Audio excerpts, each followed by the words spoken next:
Welkom by Jy is uit.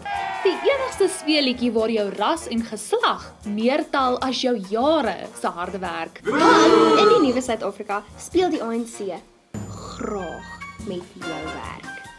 Vandag draai ons die ANC werkbord en kyk waar vroue soos Anne-Marie, Susan, Fatima en Annele se loopbane gaan verdamp of waar hulle dalk gaan verras word met 'n nuwe een. Ons eerste deelnemer is Anne-Marie.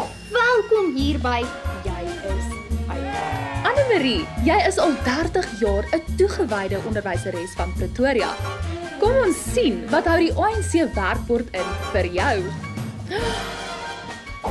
Jy is uit, want daar is te veel vrouens in die onderwyssektor.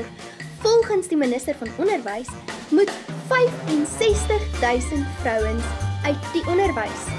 Maar moenie kommerie, jy is hergeplaas na konstruksie.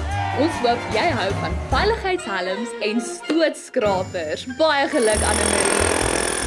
Volgende op die bord is Susan, 'n toegewyde verpleegster, maar Ai Susan, gesondheid is uit.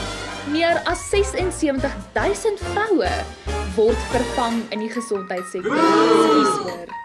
Daar is meer as 14.000 poste vir jou daar beskikbaar. Ai Susan, hou jy daarvan om 'n trok te ry?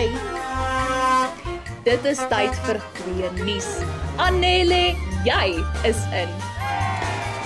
Vervaardiging het plek vir meer as 22.000 vrouens.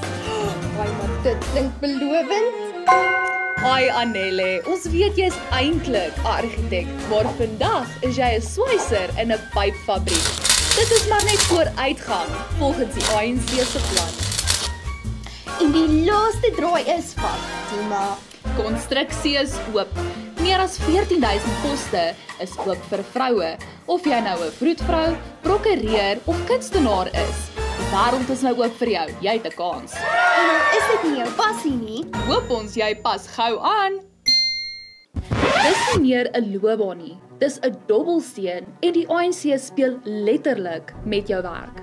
Meer as 100.000 vrouens moet pad gee. Van die ANC se plan het nie plek vir jou nie. Maar jy pas in Solidariteit se plan. Hier veg ons terug. Sluit aan by Solidariteit sodat jy nie net 'n syfer op die bord is nie.